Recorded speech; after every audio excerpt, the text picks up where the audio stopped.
우리 어제가 설날이었습니다. 비록 오늘 주일 하루 지났긴 했지만 우리 좌우에 계신 분들과 인사 나누실 때 새해 복 많이 받으세요라고 우리 크게 인사하겠습니다. 새해 복 많이 받으십시오. 1층에 계신 분들도 새해 복 많이 받으세요.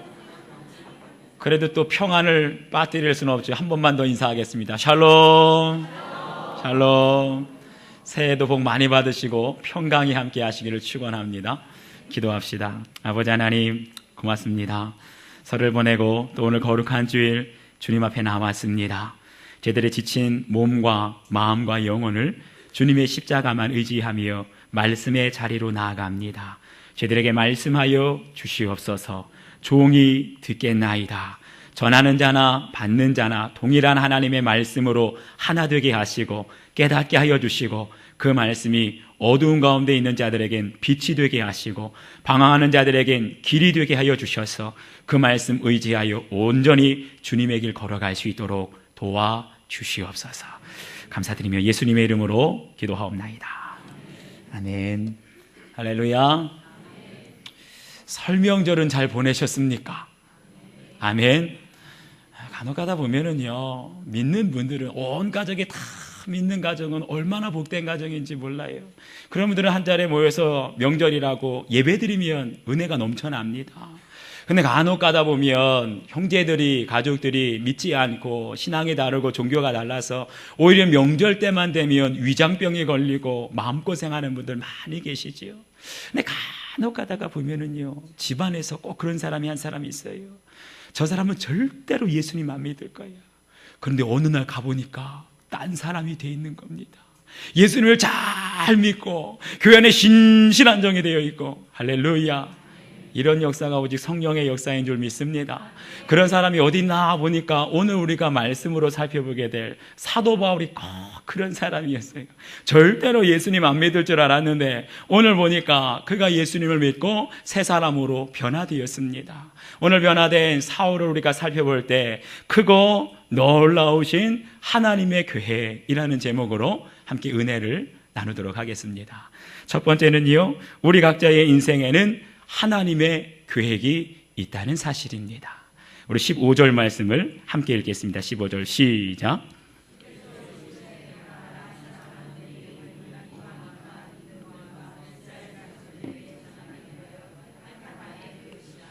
아멘. 오늘 말씀을 보면은요, 부활하신 주님께서 다메섹에 살고 있던 아나니아라고 하는 제자에게 사울이라는 사람에 대해서 말씀하는 장면이 나옵니다. 그러면서 사울에 대해서 말하기를 이 사람은 내 이름을 위하여 이방인과 임금들과 이스라엘 자손들에게 전하기 위하여 택한 나의 그릇이다. 주님께서 택하셨다는 거지요. 이 택하셨다는 말을 헬라어로 보니까 에클로게스라고 하는 단어가 쓰였는데, 이 에클로게스라고 하는 단어는 어떤 뜻이냐 하면 내 의지, 본인의 의지와는 상관없이 전적인 하나님의 은혜로 전적인 하나님의 계획 속에 우리를 택하셨다는 거예요. 다시 말하면 이방인들에게 복음을 전하고 이방인들에게 예수님의 이름을 전하는 것이 사울의 의지와는 전혀 상관없이 전적인 하나님의 은혜로 그를 택하셨다는 거예요. 원래요, 사울이 다메섹 성을 갈 때는 예수님을 믿고 예수님 이름 전하기 위해서 달려간 것이 아닙니다. 사울이 다메섹 성에 갈 때는요, 예수님을 핍박하고 예수님 믿는 사람들 다 체포해가지고 감옥에 가두려고 간 거예요. 그때까지만 해도 그것이 하나님의 뜻이라고 철석같이 믿었어요. 그런데 그 사도 바울에게는 하나님께서 이방인의 사도라고 계획을 세워놓으셨지만 설마 자기가 이방인에게 예수님의 이름을 전할 사람이 되리라고 하는 꿈에도 상상하지 못했던 겁니다. 사랑하는 여러분, 저희들도요, 하나님의 계획을 깨닫기 전에는 하나님의 도구, 하나님의 그릇으로 살아가는 것이 아니라 오히려 반대로 하나님의 원수로 살아갈 수 있다는 걸 기억하시기 바랍니다. 제가 잘 아는 권사님이 한 분 계신데, 이분은 처녀 시절부터 아주 예수님을 잘 믿는 신앙이 좋은 처녀였습니다. 그런데 결혼하려고 만난 신랑이, 남편이 불신자였습니다. 그런데 남편이 권사님한테 뭐라고 얘기했냐면 결혼만 해주면 교회 잘 나오겠다고 넘어간 거예요. 그래서 예수님 믿을 줄 알고 결혼을 떨썩같이 했는데 결혼하자마자 마음이 변심을 했습니다. 교회를 나오기는커녕 오히려 매일 새벽마다 수요일 저녁 또 철야 예배 때마다 나가는 그 권사님이 미워지기 시작하고 이제는 핍박까지 합니다. 어느 날은 새벽에 술에 잔뜩 취해서 새벽 예배 나와가지고 그 권사님의 이름을 고래고래 지르니까 그 권사님 창피해서 나올 수 있겠어요, 없겠어요? 얼마나 창피했는지. 그럼에도 불구하고 계속 교회에 나오시니까 이제는 성경책을 막 내동댕이 치기도 하고, 그것도 안 되니까 내가 버는 돈 다 교회에다 갖다 바치냐고 헌금을 한 푼도 못하게 하는 거예요. 그러니까 이 권사님이 눈물을 머금고 생활비의 11조를 주님께 바치면서 늘 남편의 영혼권에서 기도하는 거예요. 그런데 어느 날 그 남편이 세례를 받게 되었습니다. 시간이 지나니까 소리집사도 되었습니다. 그리고 시간이 지나서 안수를 받아서 안수집사님이 되었어요. 그리고 나서는 이분이요, 지금은 얼마나 열심히 전도를 하는지. 근데 그분한테 가끔 가다가 예전에 예수님 믿기 전에 그 권사님 핍박했던 얘기를 하면은 얼굴이 빨개지면서 쥐구멍으로 들어가고 싶다고 합니다. 사랑하는 여러분, 우리가 하나님의 뜻을 알지 못할 때는 하나님의 길로 걸어가는 것이 아니라 반대 길로 걸어갈 수 있다는 것 기억하시기 바랍니다. 베드로도 그랬어요. 베드로는 평생 갈릴리 호수에서 잔뼈가 굵은 사람 아닙니까? 그는 평생 갈릴리 호수에서 물고기 잡으면서 가족들 물고기로 먹여 살리는 것이 자신의 천직인 줄 알았습니다. 그런데 예수님이 뭐라고 하십니까? 너는 물고기가 아니라 사람을 낚는 어부가 되리라. 아멘. 너는 갈릴리 호수에만 머물 사람이 아니라 예루살렘과 땅끝까지 이르러 내 증인이 되리라. 그래서 예루살렘에서요, 설교를 한번 하니까 무려 3,000명이나 회개하고 세례받게 되는 놀라운 역사, 능력의 사도가 된 줄 믿습니다. 우리의 인생에도 그래요. 나는 여기 목감이, 시흥이 내 인생의 전부인 줄 알았는데 아니요, 주님께서는 그보다 더 크고 놀라운 계획을 여러분에게 가지고 계신 줄 믿습니다. 한때 저는요, 세상적으로 성공하고 세상적으로 출세해서 돈을 많이 벌어가지고 세상을 변화시키고 돈을 많이 벌어서 가난한 사람 도와주는 것이 하나님의 뜻인 줄 착각할 때가 있었습니다. 그러나 나중에 시간이 지나고 주님 앞에 소명을 받고 나니까 돈으로 가난한 사람도 없고 돈으로 세상을 변화시키는 것이 아니라 복음으로 세상을 변화시켜라, 복음으로 예수님의 사랑으로 가난한 사람을 도우라, 이것이 저를 향한 하나님의 뜻이었는 줄 믿습니다. 여러분에게도 하나님의 뜻이 있어요. 그것을 깨닫는 것이 정말로 소중합니다. 때로는요, 하나님의 뜻은, 하나님의 계획은 여러분의 계획과 정반대일 수 있어요. 때로는 내 계획은 요만큼 작을 수 있는데 하나님의 계획은, 여러분을 향하신 하나님의 계획은 크고 놀라우신 계획이 여러분 가운데 있는 줄 믿으시길 바랍니다.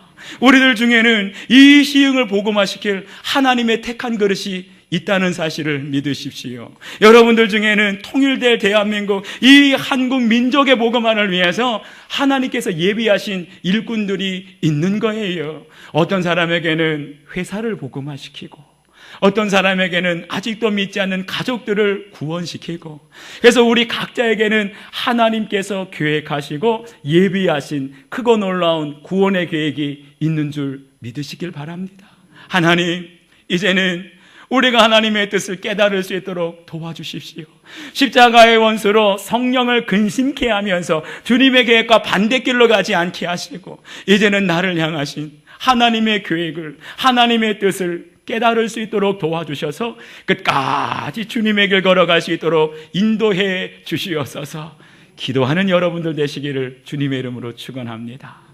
두 번째는요, 우리 눈에서 비늘이 벗겨질 때 하나님의 온전한 계획을 볼 수 있다는 겁니다. 우리 18절 말씀을 한 목소리로 읽겠습니다. 시작.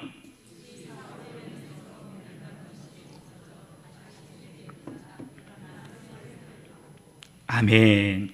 오늘 이 앞에 나오는 말씀 중에 8절과 9절 말씀을 보게 되면 사울은 지금 다메섹 성으로 예수님 믿는 사람들을 체포하려고, 다 결박하려고 달려가고 있습니다. 그런데 다메섹 그 가는 도중에 호련히 하늘에서 빛이 사울을 둘러덮습니다. 그러면서 갑자기 아무것도 보여지지 않는 거예요.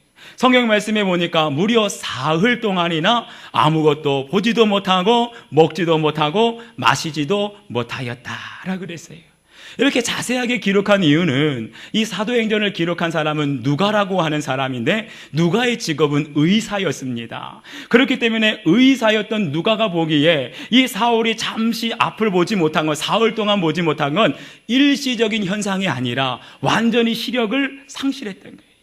시각 장애인이 되었던 겁니다. 그런데 어떻게 됩니까? 아나니아를 통하여 안수 기도를 받게 되니까 눈에서 비늘 같은 것이 벗겨지더니 다시 보게 되었더라. 할렐루야. 이것은 다시 말하면 시각 장애인, 앞을 못 보는 사람이 안수 기도를 통하여 기적같이 낫게 되었다는 거예요. 그랬을 때, 이 앞을 보지 못했을 때 얼마나 큰 고통이 있습니까? 사랑하는 여러분, 우리가 때로는 하나님의 뜻을 깨닫고 우리가 알지 못하는 하나님의 원대하신 그 계획을 깨달을 때는 고통이 수반된다는 걸 기억하시기 바라요. 오늘 16절 말씀을 보게 되면 사도 사울이 예수님을 위해서 많은 고난을 받게 될 것이다, 이렇게 말씀하고 있는데, 사울이 받게 되는 고난은 다른 것 아니에요. 그 가시가 비늘이 벗겨지려면 그 인생의 모든 주님을 향해서 잘못 가지고 있는 선입견과 그 고정관념이 깨뜨려지기 위해서는요, 고통을 피할 수 없다는 겁니다. 때로는 우리가 고난을 통해서, 우리의 인생에 다가오는 고통을 통해서 내 눈을 가리고 있는 비늘이 벗겨질 때가 있다는 거예요.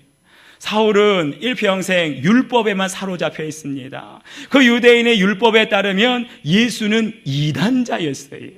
자신이 그렇게 신봉했던 율법에 의하면 예수는 그 바알세불이라고 하는 귀신의 힘을 의지해서 사람들의 병을 고친 아주 위험천만한 사람이었습니다. 그런데 다메섹 도상으로 가면서 부활하신 주님의 음성을 듣게 됩니다. 사울아, 사울아, 네가 어찌하여 나를 핍박하느냐? 나는 네가 핍박하는 예수니라. 할렐루야.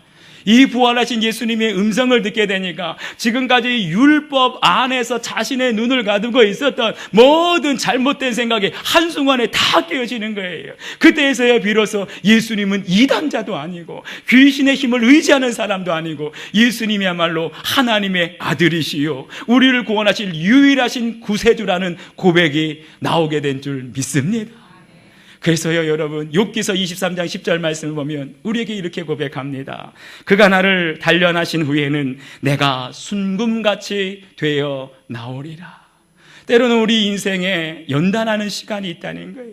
하나님께서 우리를 연단하신 시간은 누구에게는 고통이 될 수도 있고, 어떤 사람에게는 슬픔이 될 수도 있고, 아주 고되고 힘든 시간이 될 수 있습니다. 그렇지만 기억하십시오. 그 연단하는 시간을 통하여서 우리가 비로소 하나님의 손에 붙잡힌 받게 될 때 비늘이 벗겨지게 되는 거예요.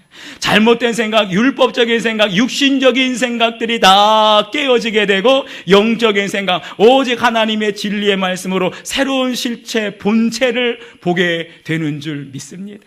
하나님께서는요, 때로는 우리 인생에 여러분이 생각하지도 못했던 그런 상황, 그런 경험으로 몰아가실 때가 있어요. 그런 상황 속에서 우리를 아주 지극히 낮추십니다. 그리고 그 낮아진 상태에서 이전에는 볼 수 없었던 것들을 새롭게 보게 하세요. 아주 낮은 곳에 가야만 볼 수 있는 하나님의 진리의 말씀을 깨닫게 하실 때가 있다는 거예요. 제가 예전에도 한번 간증을 한 적이 있는데, 우리 가족과 함께 몇 년 전에 미국으로 여행을 하다가 워싱턴 근교의 한 교회를 탐방 간 적이 있습니다. 아주 그 근처에서 유명한 교회라고 해서 여행 중이었었는데 특별히 찾아갔어요. 그리고 교회를 다 둘러보고 사진도 많이 찍었습니다. 나중에 우리 교회 건축하게 되면 꼭 그렇게 그 교회처럼 멋지게 지어야지 사진을 많이 찍었거든요. 그런데 그러고 나서 교회를 나오려고 하는 순간 아주 정장을 말쑥하게 입은 한 흑인 여성이 딱 보기에도 전도사님이나 직원 같아요. 저에게 달려오더니만 제 앞에서 또라지게 저를 보고 아주 쌀쌀맞은 목소리로 이렇게 말하는 거예요. 당신 누구의 허락을 받고 교회에 들어왔습니까? 당신 누구의 허락을 받고 지금 여기서 사진을 찍고 있는 겁니까? 당신은 어디에서 온 누구며 당신의 직업이 뭡니까? 이렇게 묻는 거예요. 점잖게 안 물어봤어요. 아주 쌀쌀맞게 물어봤어요. 그럼에도 불구하고 저는 인격을 갖추고 영성 있는 목소리로 점잖게 대답을 했습니다. 저는 한국에서 온 교회 목사입니다. 우리 가족들과 함께 미국 여행을 중에 이 교회가 유명하다는 말을 듣고 탐방하러 왔습니다. 그때 제가 반바지를 샌들을 신고 있었거든요. 제 위아래를 허 훑어보더니 대뜸 하는 얘기가 신분증을 내려놔는 거예요. 당신의 신분을 확인할 수 있는 신분증을 내놔라. 근데 제가 그때 등골이 오싹해졌어요. 하필이면 그날 숙소에서 나올 때 꼭 챙겨야 될 것이 두 가지가 있거든요. 여권을 챙겨야 되고 국제 면허증을 챙겨야 되는데 이걸 깜빡하고 숙소에 놓고 온 거예요. 그래서 제가 어물어물하면서 제가 망설이게 되니까 그 여자 직원이 대뜸 즉시로 경비를 부르게 되는데, 전화를 받자마자 달려온 경비의 모습을 보니까 키는 한 2m 정도 되는 시커먼 흑인이 허리에다가 총을 차고 왔는데, 마치 무슨 제가 무서운 죄인이라도 되는 것처럼 그다음부터는 저를 신문하기 시작하는 거예요. 당신은 어떻게 왔으며 어디 돌아갔으며 무슨 사진을 찍었는지. 아무리 제가 한국교회에서 온 목사입니다, 우리 가족들 여행하고 있습니다, 아무런 죄도 없습니다, 나 나쁜 사람 아닙니다 말해도 들어주지 않아요. 믿어주지 않습니다. 그리고 마침내는 저에게 무슨 말을 하냐면, 당신은 무단 침입죄를 지었습니다. 그러면서 제가 1시간 동안 열심히 찍었던 사진을 다 지워버리는 거예요. 아직도 사진이 없어요. 그 교회 사진이. 제가 얼마나 창피했겠습니까? 얼마나 부끄러웠겠습니까? 제 생에 처음으로 당하는 수모였습니다. 속으로는 시간이 지나니까 화가 막 나더라고요. 그런데 시간이 지나면서 성령께서 제 마음속에 한 가지를 깨닫게 해주셨어요. 무엇이냐 하면, 한국에 살고 있는 외국인 근로자들도 너처럼 억울하게 죄인 취급당할 수 있다는 거예요. 한국에 와 있는 수많은 외국인 근로자들도 아무 잘못 없이 죄인 취급당하고 차별당하고 있다는 겁니다. 그러면서 제가 그때 아주 확실하게 결심을 했습니다.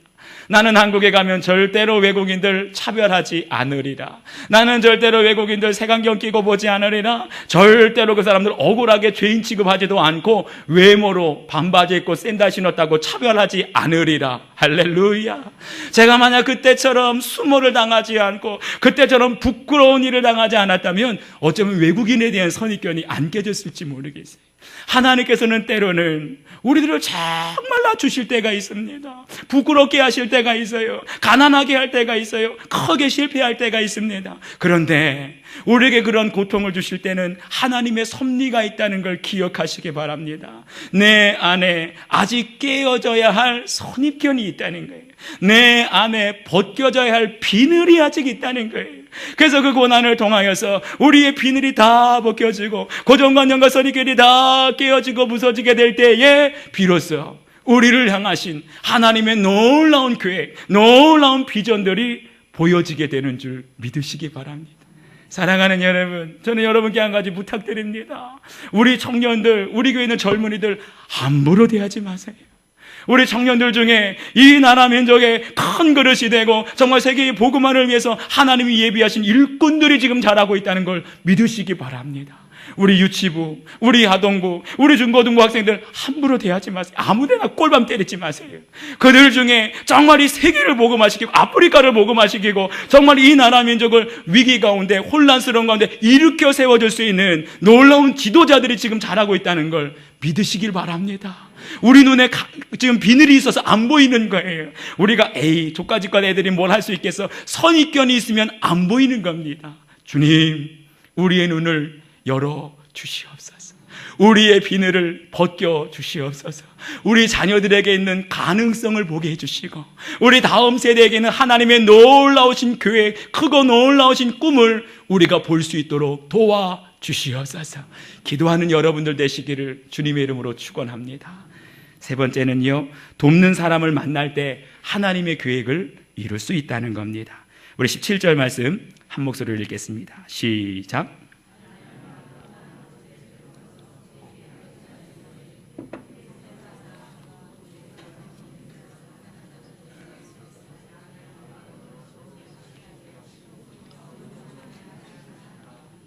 아멘.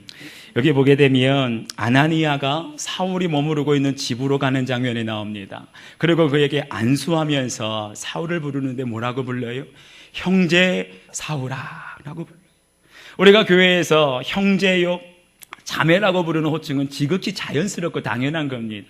그런데 이 성경의 상황을 조금만 우리가 깊이 들여다보면 이 말이 쉽지 않았다는 걸 알 수가 있습니다.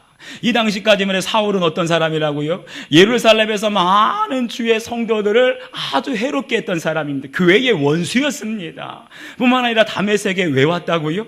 예수님 믿는 사람들 다 결박하고 체포해서 감옥에 가두려고 지금 다메섹에 왔어요. 그것을 아나니아가 모르는 것이 아닙니다. 아나니아도 소문을 들어서 다 알고 있었어요. 저 사람은 괴수, 저 사람은 교회의 원수.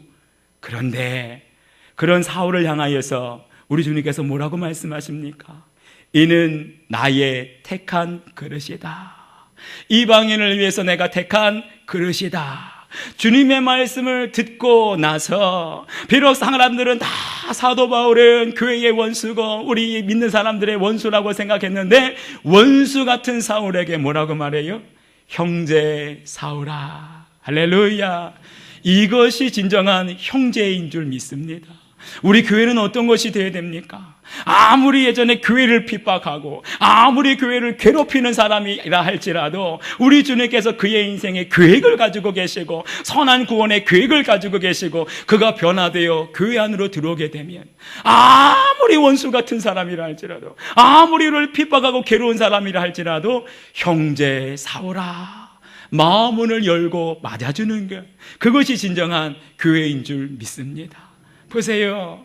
아나니아를 통해서 사도 바울은 세례를 받게 됩니다. 안수를 받게 되어 성령 충만함을 받게 되고 사울은 완전히 새 사람이 됩니다. 사울의 인생에 있어서 사역이 있어서 이 아나니아를 빼게 되면 아무것도 안 되는 거예요. 그런데 이렇게 중요한 아나니아가 어떤 사람인가 성경을 연구해 보니까 조금 이상한 것이 하나 발견됩니다. 아나니아는 그 당시에 12 사도 중에 한 사람도 아니었어요. 뿐만 아니라 스데반, 빌립과 같은 7명의 집사 중에 한 사람도 아니었습니다. 오히려 그 당시에 종교적인 중심지가 예루살렘이라고 한다면 다메섹은 영적으로는 시골이었습니다. 촌구석이었습니다. 그런데 그 다메섹에 살고 있는 무명, 이름도 없는 제자에 불과했어요. 그런데 보세요. 성경을 보게 되면 아나니아가 그 다음에 어디에서 사역하나 보니까 어디에도 성경에 나오지가 않습니다. 딱 한 군데 사도 바울에게 안수를 주고 세례를 주고 성령 충만함을 주었다. 이 구절 외에는 아나니아라는 사람이 안 나옵니다. 무슨 말입니까? 이건 다시 말하면 아나니아라고 하는 사람은 오직 이 순간만을 위해서 우리 주님께서 예비하신 그릇이라는 거예요.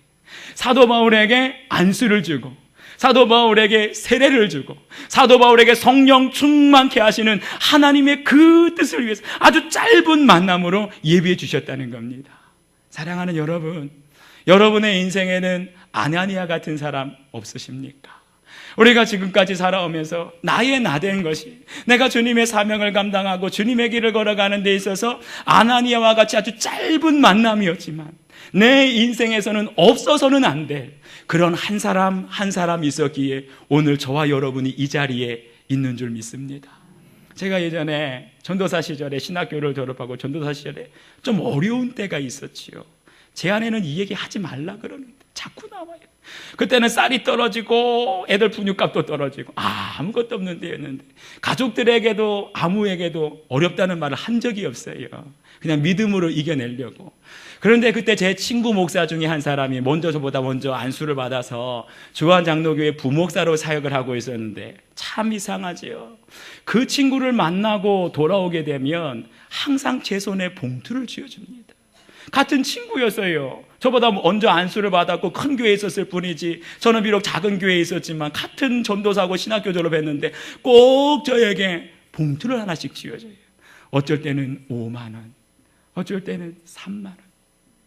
그런데 여러분, 돌아오고 나면 그게 얼마나 고맙고 얼마나 힘이 되는지. 우리가 가난하고 어려울 때는요, 단돈 10,000원짜리 한 장도 얼마나 소중하고 큰 물질이 되고 힘이 되는지 모릅니다. 그런 친구들이 있었기에 오늘 제가 있을 수 있었고요. 저에게 처음으로 교회로 인도해준 황선탕 목사라고 하는 친구가 있었기에 제가 주의 길을 걸어갈 수 있었고, 대학교 때는 저랑 늘 복음으로, 우리는 복음으로 이 세상 살아가야 된다고 항상 말씀으로 교제 나누고 큐티 나눴던 송영호 형제라고 제 친구가 있어요. 아직까지도 그 친구만 생각하면 그래, 나는 복음 안에서 변질되면 안 돼, 오직 복음으로 끝까지 변함없이 가야 돼. 그런 친구가 있었어요. 1년 동안 몽골에서 선교하면서 저에게 헬리나온의 아주 깊은 영성을 소개해 주신 이계심 선교사님, 그런 분이 계셨기에 저의 영성이 오늘날처럼 형성될 수 있었고, 제가 주님 안에서 변함없이 변질됨이 없이 오직 복음만을 붙들고 걸어갈 수 있었고, 할렐루야. 사랑하는 여러분, 사울도 마찬가지입니다. 하나님께서는 태초부터 사울을 이방인의 사도로, 이방인과 임금들과 이스라엘 백성들 자손들에게 복음을 전하기 위해서 그를 택하셨지만 절대로 사울 혼자서는 이방인의 사도가 될 수 없었습니다. 아나니아를 통해서 안수기도를 받아야만 했고요.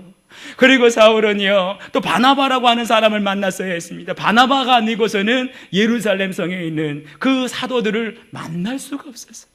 바나바가 다리를 놓아주었기 때문에 사도들을 만날 수가 있었고, 에베소에서 만난 브리스길라와 아굴라 부부를 만났기 때문에 함께 장막을 만들면서 자비량으로 선교할 수 있게 된 줄 믿습니다.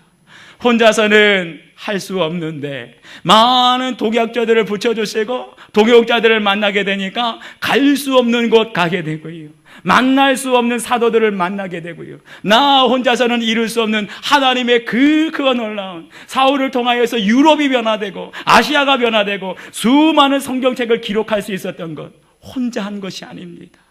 아나니아가 있고 바나바가 있고 브리스길라와 아굴라가 있고 디모데가 있고 수많은 동역자들이 있었기에 가능하게 된 줄 믿습니다. 사랑하는 여러분, 저희들에게도요, 하나님의 꿈과 계획이 있어요. 그런데 그것은 절대 우리 혼자의 힘으로는 이룰 수 없습니다.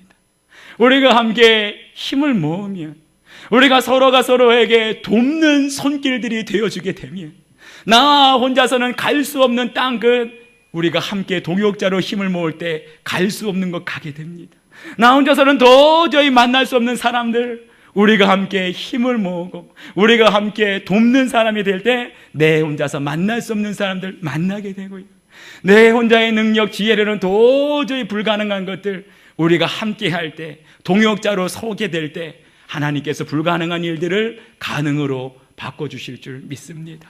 이 자리에 있는 저와 여러분은 하나님 나라의, 하나님의 교회, 하나님의 꿈을 이루기 위한 하나님 나라의 동역자들인 줄 믿으시기를 바랍니다.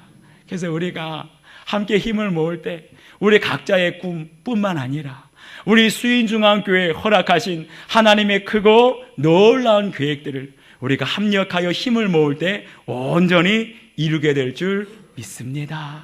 우리 오늘 주신 말씀을 기억하면서 이 시간 기도하는 시간 갖기를 원합니다. 주여, 우리의 비늘을 벗겨 주시옵소서. 때로는 우리를 고난의 길로 인도하실 때가 있는데 그 고난 속에서 하나님의 섭리를 깨달을 수 있도록 도와주셔서 내가 깨뜨려야 할 고정관념이, 내가 깨뜨려야 될 선입견이 있다면 깨어지게 하시고 부서지게 하셔서 하나님의 온전하신 계획을 깨닫고 끝까지 주님의 길로 주님의 뜻을 이룰 수 있도록 인도해 달라고 우리 간절한 마음으로 기도하겠습니다. 아버지 하나님 참으로 고맙고 감사합니다.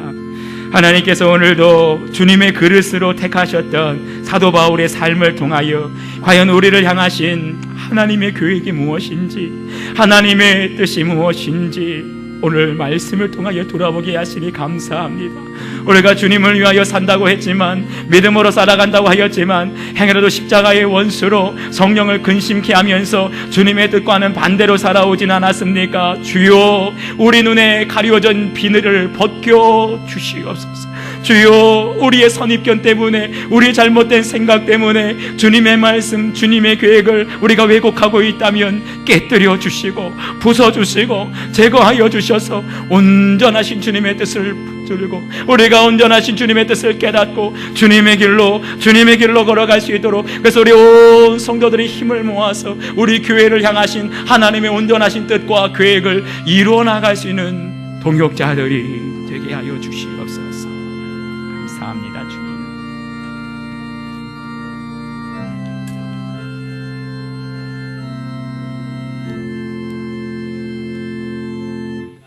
아버지 하나님 고맙습니다. 오늘도 사도 바울을 통하여서 그의 인생을 회복시키시고 그를 향하신 하나님의 크고 놀라운 계획과 꿈을 회복시켜 주시고 끝까지 주님께서 택하신 그릇으로 쓰임받게 하신 것을 감사합니다. 우리에게도 또 우리 가정에도 우리 자녀들에게도 우리 교회에도 하나님 계획하신 뜻이 있는 줄 믿사오니 우리 눈에 비늘을 벗겨주시어서 주님의 뜻을 깨달을 수 있도록 도와주시고 이 일을 이루는데 우리 온 교회가 하나 되게 하시고 힘을 모으게 하셔서 아버지요 마지막 때에 하나님의 뜻을 이루어가는 우리 수인중앙교회 될 수 있도록 도와주시옵소서.